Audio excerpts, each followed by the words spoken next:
எல்லோருக்கும் வணக்கம். எல்லாரும் எப்படி இருக்கிறீங்க? நல்லா இருக்கிறீங்கன்னு நம்புகிறேன். நானும் இங்கே ரொம்ப நல்லா இருக்கேன். இன்றைக்கி நம்ம சேனலில் என்ன ரெசிபி பார்க்க போகிறோன்னா, ஒரு பீர்க்கங்காய் வச்சு ஒரு சுவையான கூட்டு எப்படி பண்ணுறதுன்னு தான் பார்க்க போகிறோம். வாங்க இப்போ அந்த கூட்டு எப்படி பண்ணுறதுன்னு பார்க்கலாம். இந்த கூட்டு பண்ணுறதுக்கு நான் இன்றைக்கி ஒரு 300 கிராம் அளவுக்கு ஒரு பீர்க்கங்காய் எடுத்திருக்கேன். நல்லா பிஞ்சான பீர்க்கங்காவாக பார்த்து எடுத்துக்கோங்க. முத்திட்டுதுன்னா பீர்க்கங்காய் கசக்கும். இப்போ நல்லா வாஷ் பண்ணிவிட்டு நம்ம தோல் சீவிட்டு துண்டு துண்டாக கட் பண்ணி எடுத்துக்க போகிறோம். இந்த பீர்க்கங்காயோட தோலில் நிறைய மருத்துவ குணம் இருக்குது. அதை வச்சு நம்ம துவையல் பண்ணலாம். அதோட துவையலோட ரெசிபி என்னோடய சேனலில் இருக்குது. அந்த ரெசிபியோட லிங்க்கை நான் டிஸ்கிரிப்ஷன் பாக்ஸில் கொடுக்குறேன். நீங்கள் போய் செக் பண்ணி பாருங்கள் அது எப்படி பண்ணுறதுன்னு. இப்போ தோல்லாம் சீவியாச்சு. இந்த மாதிரி சின்ன சின்னதாக நம்ம கட் பண்ணிக்கலாம்.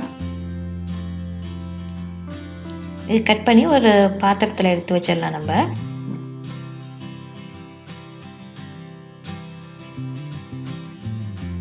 இப்போ நம்ம கூட்டுக்கு பருப்பு வேக வச்சிடலாம். இப்போ ஒரு குக்கரில் ஒரு 1/2 கப் அளவுக்கு பாசி பருப்பு சேர்த்துக்கோங்க. அப்புறம் ஒரு 3 டேபிள் ஸ்பூன் அளவுக்கு கடலைப்பருப்பு சேர்த்துக்கோங்க. இதை ஒரு 2-3 தடவை நல்லா தண்ணியில் அலசிட்டு நம்ம இதை வேக வைக்க போகிறோம். பாசி பருப்பு சீக்கிரம் வெந்துடும். கடலைப்பருப்பு கொஞ்சம் முழிச்சிட்டு தான் இருக்கும். அதனால் ஒரு 3லேருந்து ஒரு 4 விசில் வரைக்கும் வேக விடுங்க. இப்போ நம்ம மூடியை போட்டுடலாம். மூடியை போட்டு ஒரு 3லேருந்து 4 விசில் வரைக்கும் வேக வச்சு எடுத்துக்கலாம். இப்போ பருப்பு வேகிற நேரத்தில் நம்ம தேங்காயெலாம் அரைச்சிடலாம் கூட்டுக்கு வேண்டியதை. அதுக்கு ஒரு 3 டேபிள் ஸ்பூன் அளவுக்கு துருவின தேங்காய் சேர்த்துக்கோங்க.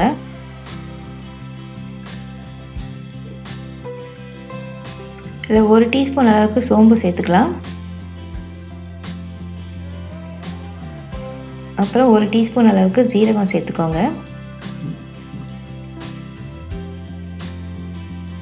ஒரு 3 காஞ்ச மிளகாய் சேர்த்துக்கோங்க.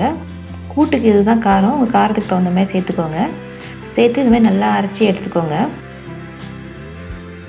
இப்போ நம்ம கூட்டு தாளிச்சிடலாம். அதுக்கு ஒரு கடாயில் ஒரு 2 டேபிள் ஸ்பூன் அளவுக்கு எண்ணெய் சேர்த்துக்கோங்க.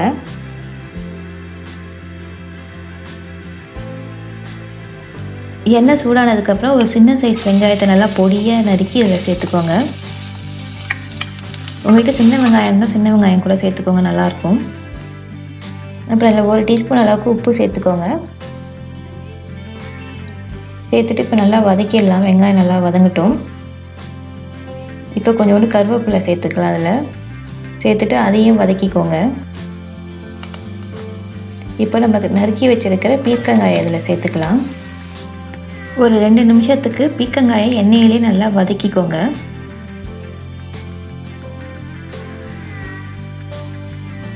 இப்போ பாருங்கள், இந்த அளவுக்கு வதக்கினதுக்கப்புறமா நம்ம வேக வச்சுருக்கிற பருப்பை இதில் சேர்க்க போகிறோம்.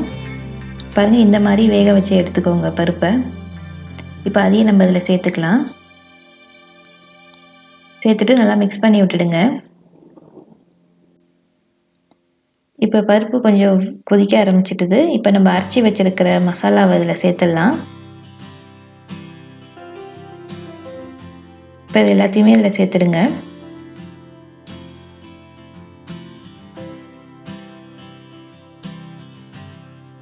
இப்போ இதை நல்லா மிக்ஸ் பண்ணி விட்டுடுங்க. கொஞ்சம் திக்காக இருக்கும். கொஞ்சம் தண்ணி சேர்த்துக்கலாம்.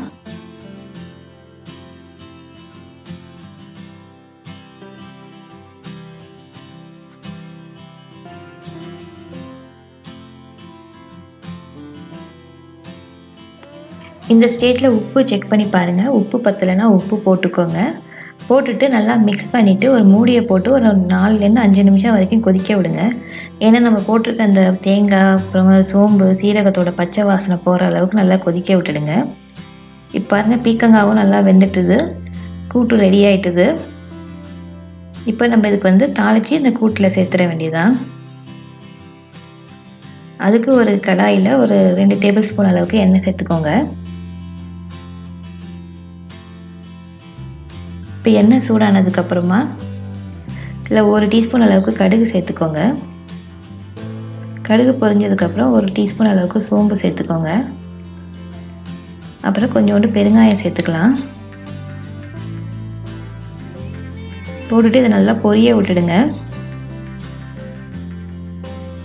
பாருங்கள், எல்லாம் நல்லா பொரிஞ்சிட்டுது. இதில் கொஞ்சோண்டு கருவேப்பிலை சேர்த்துக்கலாம். நம்ம சேர்த்துட்டு அதையும் பொரிய விட்டுடுங்க. இப்போது நம்ம தாளிப்பு வடகம் கொஞ்சோண்டு சேர்த்துக்கலாம். இருந்தால் சேர்த்துக்கோங்க, இல்லைன்னா வேண்டாம். சேர்த்துட்டு இப்போ அதை நல்லா பொரிய விட்டுட்டு நம்ம வந்து கூட்டில் சேர்த்துட வேண்டியதான். இப்போ இதை கூட்டில் சேர்த்துட்டு மிக்ஸ் பண்ணி விட்டு நம்ம சர்வ் பண்ணிடலாம். இது வந்து சாதத்துக்கூடயும் நல்லாயிருக்கும், சப்பாத்தி கூட சாப்பிட்டாலும் நல்லாயிருக்கும். இந்த ரெசிபியை நீங்கள் வீட்டில் ட்ரை பண்ணி பாருங்கள். ட்ரை பண்ணி பார்த்துட்டு எப்படி வந்ததுன்னு கமெண்ட்டில் உங்கள் ஃபீட்பேக்கை கொடுங்க. இந்த வீடியோவை உங்கள் ஃப்ரெண்ட்ஸ் அண்ட் ஃபேமிலிக்கு ஷேர் பண்ணுங்கள். மறந்துடாமல் இந்த வீடியோக்கு ஒரு லைக் போடுங்க. என் சேனலுக்கு இன்னும் சப்ஸ்கிரைப் பண்ணாதவங்க சப்ஸ்கிரைப் பண்ணிக்கோங்க. கூட இருக்க பெல் பட்டனையும் ப்ரெஸ் பண்ணிக்கோங்க. வாங்க நம்ம இன்னையோட குரல் பார்த்துடலாம். நெருங்கடலும் தண்ணீர்மை குன்றும் தடிந்தெழிலி தன்னல்கா தாகிவிடின். அதாவது ஆவியான கடல் நீர் மேகமாகி அந்த கடலில் மழையாக பெய்தால்தான் கடல் கூட வற்றாமல் இருக்கும். மனித சமுதாயத்திலிருந்து புகழுடன் உயர்ந்தவர்களுக்கும் அந்த சமுதாயத்திற்கே பயன்பட்டால்தான் அந்த சமுதாயம் வாழும் என்பது இந்த குறளோட பொருள். மீண்டும் இன்னொரு இன்ட்ரெஸ்டிங்கான ரெசிபியுடன் ஒரு குறளுடன் உங்களை சந்திக்கிறேன். நன்றி, வணக்கம்.